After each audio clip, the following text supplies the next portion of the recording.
This is Warriors Anonymous. Kia ora everyone and welcome along to the penultimate podcast episode of Warriors Anonymous for the 2024 season. Thank you very much for joining us because we know it ain't easy out there for Warriors fans, including the nobodies. We've got three of us on for this particular episode to digest a few things, and yeah, it's going to be potentially quite a fun one. So Jared Cronin joined by the Sauce Boys, Moneta and Isaac. Daniel Wharakura is HIA, so we'll catch him up next week on the last episode of the season. But lads, wow. When does the hurting stop? I guess. Wait, let's put it in HIA, but the other player's not in the Sinden? That's probably, I would say a likely scenario given what we know. Moneta, first of all, before we even get into the fun stuff, there was a lot of emotion with Sean Johnson running out on Friday night to a packed stadium. You can see the tears in his eyes. Did you, by chance, shed a few tears as well? No, but I was emotional. So I didn't shed a tear, but I was like... You were verging. You've been good. You've been good. You're big in SJ. It's going to be, I'm going to miss you. But yeah, it's tough. I mean, like, the thing is, he's been a legend for the Warriors. He's helped create the brand that is the Warriors. He's gotten bands in. He's gotten, he's got along with the controversy and all of the stuff. The news just seems to follow him. But at the end of the day, he wears his heart on his sleeve in terms of playing for the Warriors. So definitely going to miss him. And still remember the days when he debuted in 2011. When he was hot stepping around the Broncos and just making everyone looking like, they're swatting flies and stuff like that, and then him burning down Jennings and stuff like that. So I still have really good memories, and it's good that he got a good farewell at the stadium, bar the game. Yeah. Yeah, it was an interesting game. Even before that, maybe Isaac, we'll see what your thoughts are on this, because I heard someone actually commented in regards to the emotional welcome for Sean, and they just wondered if we might have overdone it a little bit and actually sort of thrown him off a bit, because his first touch of the ball, he just completely shelled it. Did we maybe get a little bit carried away perhaps before the game? I don't think so. I think that was just a script for the Warriors. Not surprised something like that happened. I don't think it was the moment. And hey, even if it was the moment, who gives a fuck? He deserves it. Everything that he's given to the club. He's been such a lightning rod for the club. We all, praise him and pray at his feet when we're doing well. But when we're doing poorly, he seems to cop all the flack, or at least 90% of it. And back to that point of, how I felt when he came out into the field. It was definitely a sort of time standstill kind of moment where you realize that, all those times he's been injured, you sort of expect him to come back. Now, he's just not coming back. Full stop. He's gone. And I don't think we'll know truly how much he's missed until, 1, 2, 3, 4 years roll by and we don't have an SJ on the field. I was thinking about this week as well. Here's a question I posed to you guys. Prime SJ or Prime Benji? If you had to choose one, which one would you choose? Oh. Okay, SJ. Yeah. I was going to say, I'd go SJ. Yep, I'd go SJ too. I mean, that's not to knock any of Benji's achievements and just how scintillating and amazing he was. But when SJ popped up on the scene for me, he was Benji 2.0. He was Benji at the next level. Yep. He was doing things that we hadn't seen, not since Benji, but we hadn't seen Benji do. So for me, if I had to pick either one of those two in their prime, it would be SJ, and that probably just points to, how electric and how talented he really was. He didn't get the hardware in the end, and that's probably the one thing against him, and that's the one thing I really wish he got as a premiership, because he deserves it. You did right. And I think one thing I would probably that gives him the edge in my eyes over Benji is just the fact that I think he probably won more games like in the clutch. He had that just nosing ahead of Benji in that regard. So it's an interesting one. I see people have been talking as well about the debate between the SJs, Stacey and Sean. So a lot of people have been going either way. How about Namu? Can we throw Shane Endicott into the mix? That's right. Now, Moneta, it does actually bring up quite an important question for 2025 and beyond. And that is, who are we going to blame when we lose games moving forward without Sean? Well, did we still have Jackson Ford on the list? No. But, I blame him already. Every week.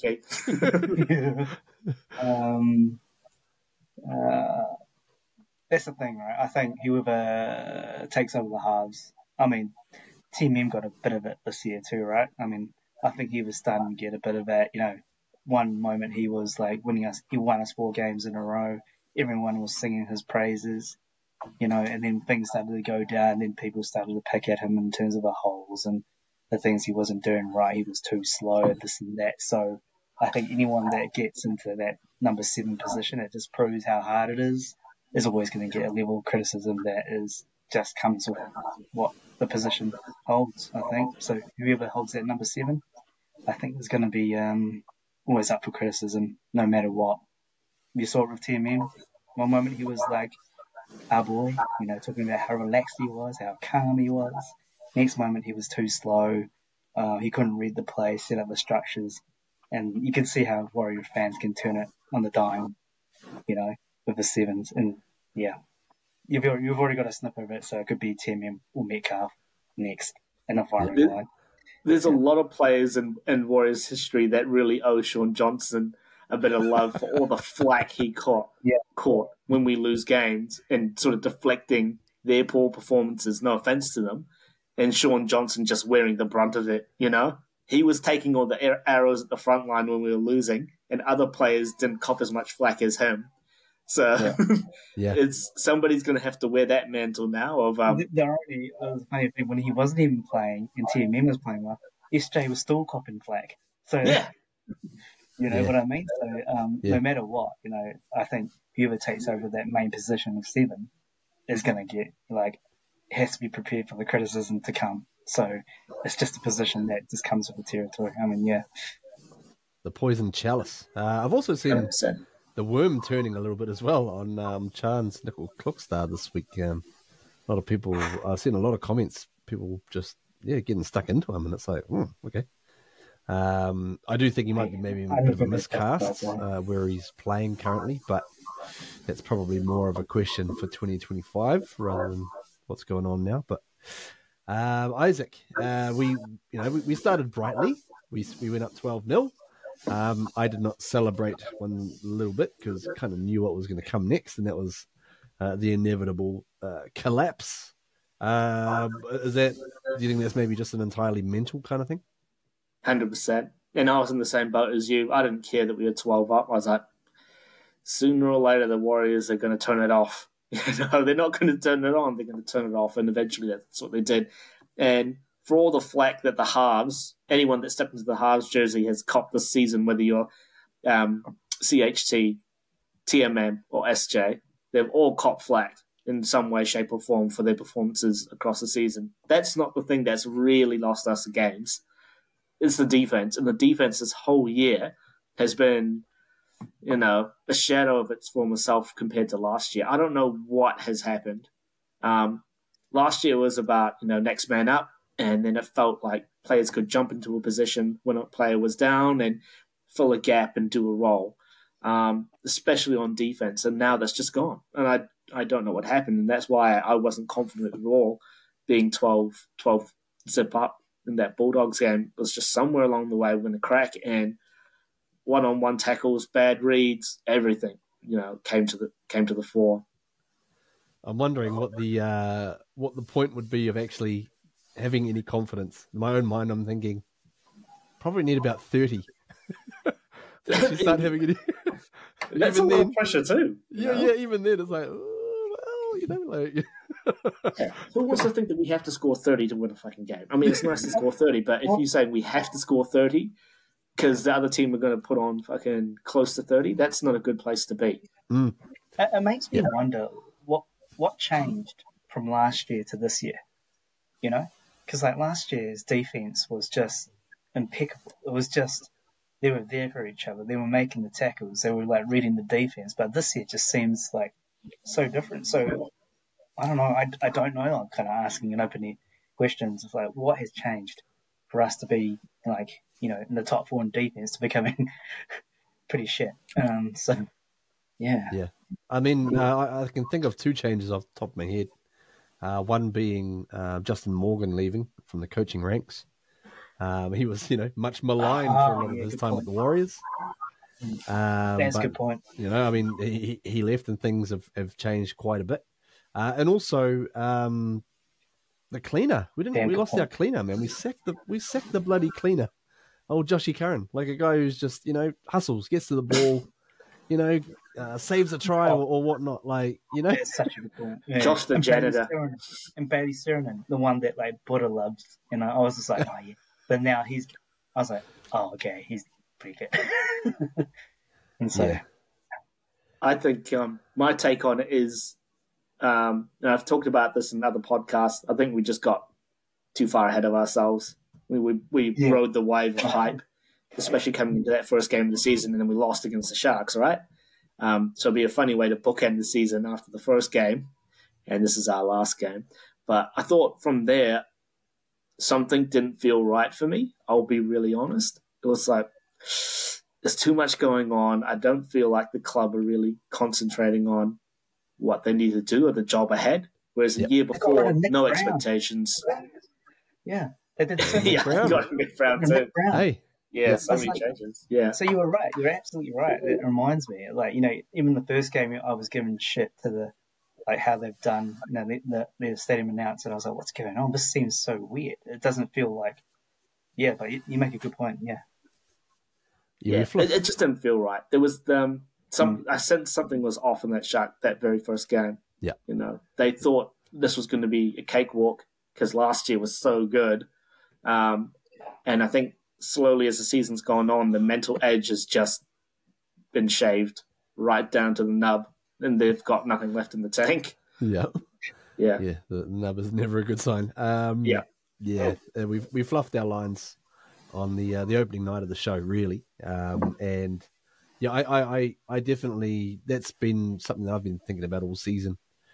Just that call about, you know, are we reading the headlines a little bit before we've actually, you know, gone and earned them? And that's probably a fair thing to discuss and maybe review as a club, I think, heading into the next season. The upside is that we'll have a nice, depending on who might get selected for various international duties. But I think for the most part, a lot of the guys are going to have a nice long and hopefully, you know, restful sort of off season, which would be, you know, good for a bit of recovery from all of the injuries that we have encountered. But anyways, I guess, you know, we haven't been good for the past, I want to say at least the last third of the season, really. We might have almost lost almost every game, but a couple or one or two. But I guess we're not the worst performing team in the NRL, which is something to take comfort from. It's not us. It's not the Parramatta Eels. It's not even the West Tigers. In fact, the worst performing team across the NRL all season has been the referees. So, let's go. They're just as part of the game as any other. Yeah. Oh, man. I should have... I'm not going to read this message out because from Friday night, watching the game, and I remember messaging you boys, and Buddha was on the chat, and he said, I'm 15 minutes behind on the, on watching the game. And, of course, I'm sitting there, and the non-sin bin thing has just happened, and I'm like, oh, bro, message us when the thing happens. I thought he'd be mad, but I'd never sort of imagined he was gonna just lose it like he did. He was ropeable, to paraphrase. But man, there's been a lot going on. Let's discuss. Moneta, what was your take on first of all? What was your take on the act itself from Stephen Crichton? Because I'm not a person who likes to penalise based on injury. I'm more likely to penalise based on the act. So, what was your thought on Stephen Crichton's act? I never think any tackle like that has got the intention right, but I do call it negligence in regards to he didn't wrap his arm around and he used his shoulder as the point of contact towards someone's head to make that tackle, right?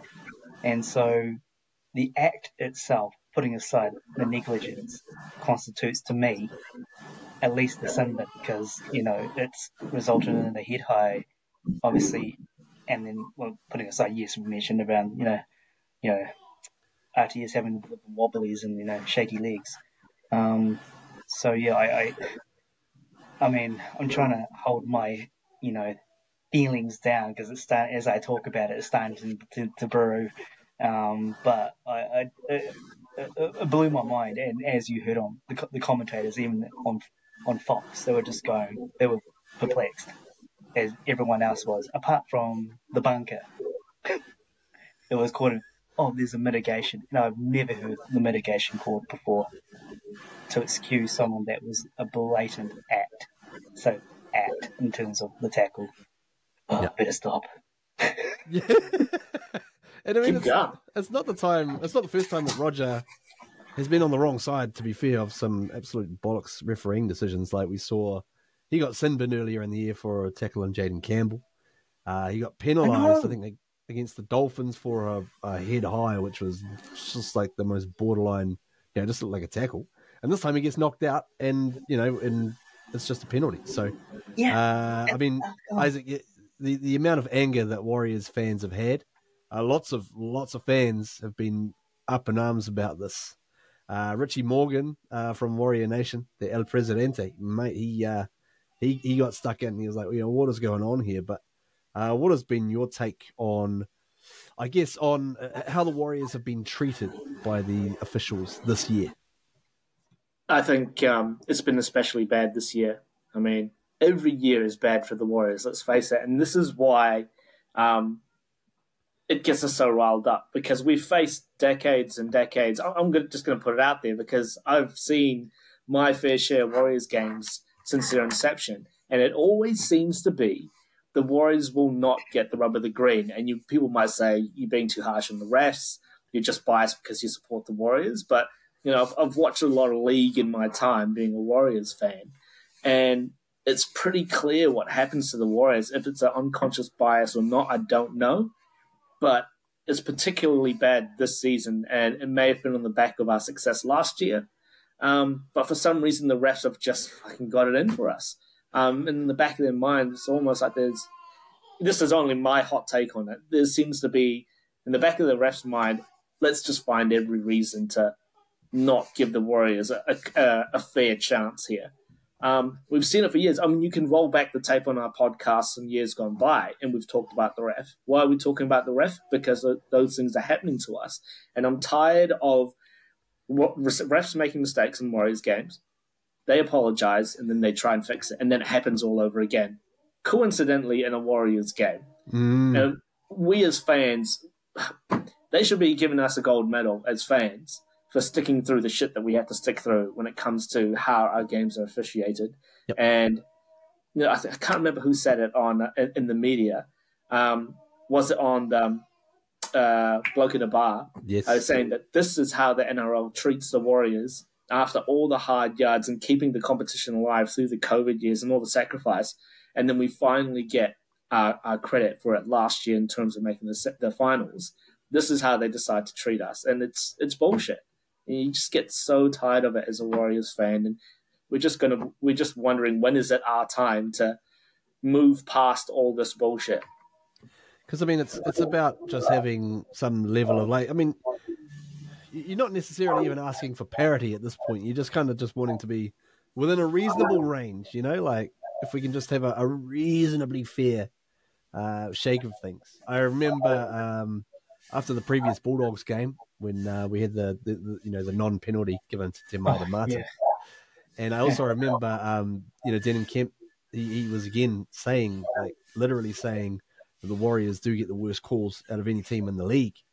And he said that in at the old SEN studios where I was working. And honestly, bro, I almost felt like giving him a hug. I was like, man, thank you for saying this. Because if we say it, we're just like, wah, bloody, whinging Warriors fans. But Moneta, to be honest, when I look at that Stephen Crichton tackle, I look at that and I'm like, I mean, for me, it's just a penalty, to be fair. The only problem is that we were led down the path, right? So there were, 3 sin bins the night before in the Manly game. And this has been coming, all season long, at least all season long. So all, 3 sin bins in the Manly game. And there was another sin bin in the game the following night for the Rabbitohs. And the seemingly, the correction, which was incorrect, as they said, happens just to be in our game where we don't get any benefit from it. Yeah, I mean, you hit it on the mark as the consistency of calls, right? I mean, there just seems to be no consistency in terms of how the refs, the bunker, I have a real problem with the bunker because they have every opportunity to look at it from every angle and have the time to analyse it. So I give a bit of like leeway to the ref, but the bunker really irritates me because they have the opportunity to really give a kind of real clear, concise call for the kind of resources they have to do it. So, and it comes back down to consistency, right? So the night before you just said, Manly against the Tigers, 3 sin bins for things that were less, you could say not violent, but less violent than what Crichton did. And then Crichton's was the worst and, didn't get sin bin, And so I think it comes back down to consistency in how they call it. They have to apply the rule to every team. It has to be for everyone and anyone, regardless of how great they are. And I know Crichton is having a stellar of a season, and maybe they're too scared because they want him to be in the finals, whatever. You can't help but think, is that the reason why? But just consistency. You just want consistency. And if the bunker can't do that, then get the fuck out. I'm sorry, but yes. Yep. Now, during the week, it's been mentioned that, Andrew Abdo and Volandis, you bet they're not happy about this, looking to, launch a review, a comprehensive review, which was, frankly much needed. But I mean, Isaac, the way things are at the moment, we we had the bad call in the game. It wasn't the only bad call. Like it was Mitch Barnett got hit above his freaking eyebrow. Anyways, so we have the bad call. The match review committee comes in, suspends Stephen Crichton as they did for the Te Maire Martin one the last time round when he got hit in the face. They suspend him, and then come Monday morning, Graham Annesley comes on and says sorry. Now, that almost pisses Warriors fans off, or any fans really. That just pisses fans off more than not saying anything. So what kind of ideas can we think of in terms of actually, some sort of reparations for the clubs that this is affecting? Well, there'll be no reparations or anything like that. This is their MO. This is their MO. Or we'll fuck up because we can say sorry, and what are you going to do about it? Which is, it's another kick in the guts. Kicking a man when he's down. Oh, sorry. Yeah, you really am. I think you would see that meme that's floating around by Pavlova. And it's hilarious because it's true, right? And we've seen it time and time, just years gone by, the apologies that we get, but they apologize and they make no commitment to fixing it. Now, I'm not saying they fix it just for the Warriors, like, hey, Warriors, we're sorry, we'll get it right. Next time we will do this just for you. Just fix it. I don't know how. Throw the checkbook at Bill Harrigan just to stay as a full-time bunker. I don't know. Somebody who can actually do the fucking job that a bunker should be. The whole point of getting the bunker in was to get rid of howlers, not cause more. And that seems to be happening. We're just getting more howlers because the bunker is making these calls despite how many different cameras are available at the bloody game. It's an absolute joke. Did you see that try the Melbourne scored on the weekend? The Melbourne. Yeah, I mean, if Buddha was here, the whole protected species thing, it's the Storm. Let's give the Storm that try. Oh, it's Critter, it's Stephen Crichton making the tackle. Protected species. We've got to protect our superstar players. They might not say it, but it's definitely, it's marinating in there. They're thinking about it, and as a Warriors fan, unfortunately, we just cop the end of it. You get tired of it. I mean, it's hard enough. We haven't played well this season, but it was a critical turning point of that game. That head high. We were in the lead. We were holding. Then we have to reshuffle. People say, "Oh yeah, we didn't win that game, not because of that, but it was a big turning point, and it was a domino effect for the rest of the game." Yeah. And like people can say as well, like obviously with that amount of time to go in the game, that it's not a result defining call. We were up at that point as well, which I understand. But at the same time, there have been calls this year where it literally has, impacted the result, like right at the end of the game, and certain calls being made or not being made, and we end up just losing. I'm going to say that I feel like a lot of the attention has come to it now because of how it affected Manly. Because if this is just a Warriors problem, they're going to look at it. That's my thoughts. I don't think they will look at it. And also,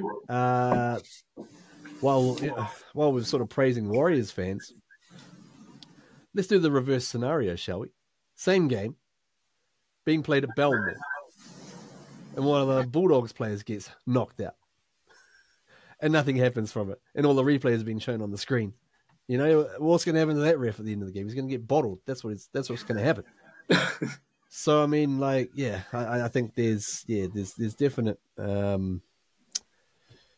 there's definite room for for a lot of a review, and we just want to see something, right? Like they've kind of gone down this path of just getting worried about headshots and all that sort of stuff, and you understand it to a point, but man, they just haven't really nailed it at all. But Monera, Daniel Whakakuro's, he's normally well balanced and very fair minded about what he says in his arguments. He wasn't on Friday night, just in our private chat. I'm not going to say what he said, but it wasn't good. Also, it's finally taken enough of a toll on our coach, Paul Webby.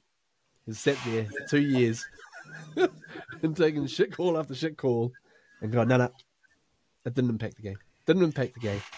And at the end of this game, he was like, what the fuck is going on here, bro? How did you see Webby's reaction to it? He finally gave in. He wanted to spend that money on the fine and thought, fuck it, I'm just going to go here. I saw it brewing, I think, from last game, right? Where he started to show his true feelings. Like, he wasn't being like just sitting down and just like quietly biting his tongue. But when he was like swearing, I could see him being quite animated. And I think, this is the straw that broke the camel's back, And so I think it was great to see. I loved it. And I really was keen to... Am I freezing? A little bit. Oh, damn it. You're pixelating a little bit, but you're coming through okay. You're an 8-bit. You're Minecraft system. You got Alex Kidd graphics going on. Yeah. Anyway. What was I going to say? I was happy to see it because he's frustrated, right? Because he's a man that can keep his kind of feelings down, and he's quite calm at the best of times. And this time he just was like, "No, I've had enough," and he means it. So yeah. He clearly went to. He clearly went to Cam George afterwards, and he was like, "Bro, can you spot me a 10K?" And he's like, "Yeah, bro, go for it." I'm going in. Welcome to the Warriors. Welcome to our Warriors. Everybody's like, "Oh, I get it now. I see what I fucking get it."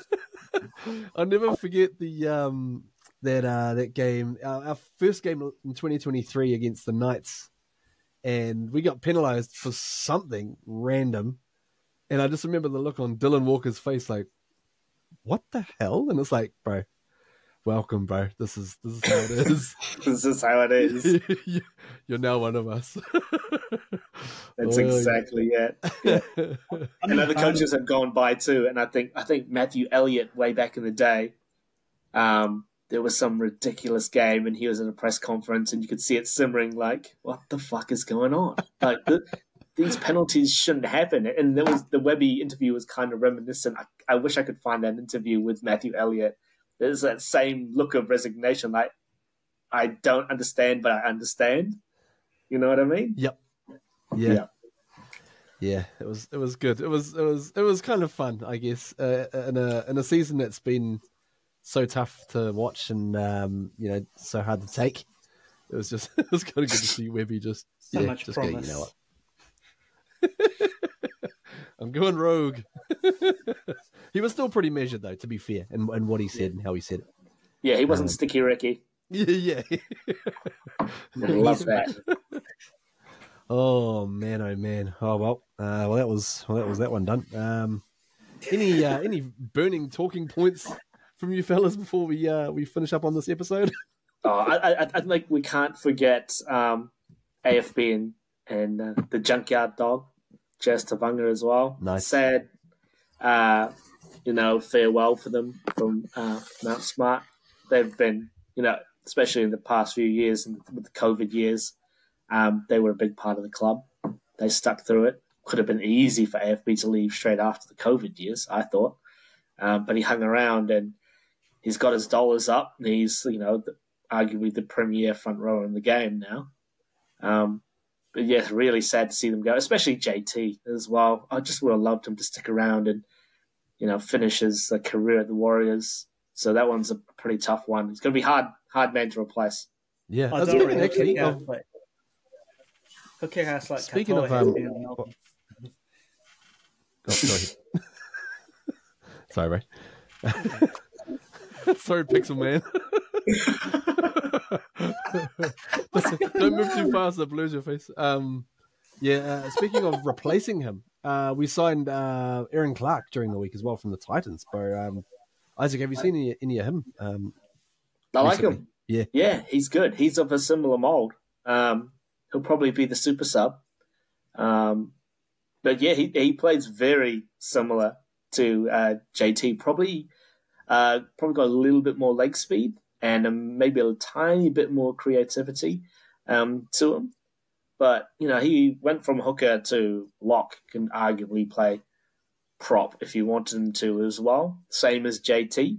Yeah, I think they're very, very similar players, and he's a good pickup. And his heart's in the right place too. Played for the Warriors in the past, in the age grades, I think. Yep. So he obviously wants to come back, and the Warriors means a lot to him. So I think that's a really good pickup.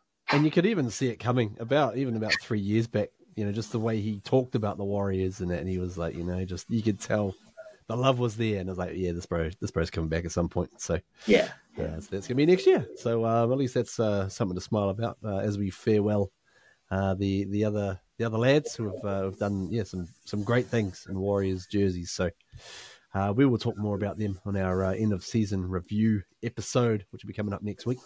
Before we get to that point, just want to say as well a massive game coming up in the New South Wales Cup for our Warriors this week. They're going to be taking on the Newtown Jets. Currently a match between the third and fourth team, but the winner of that game could actually potentially win the minor premiership if results go their wacky ways, which they have been in recent weeks. So literally anything can happen in that.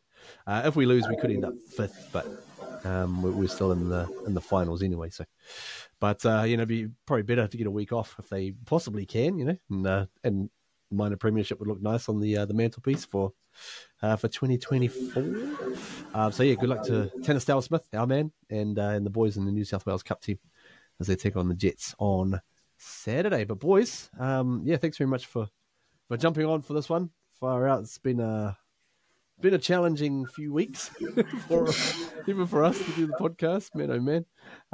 So yeah, on behalf of Jared Crone, Monita Sauce, Isaac Sauce, and Daniel Wharekura, hopefully he'll be back next week for the big grand finale. Yeah, we'll catch you next time here on Warriors Anonymous. Thanks for joining us. Like and subscribe. And yeah, up the wires. Go the Warriors. Please go the Warriors. Make the hurting stop. La cucaracha ya no puede caminar porque no tiene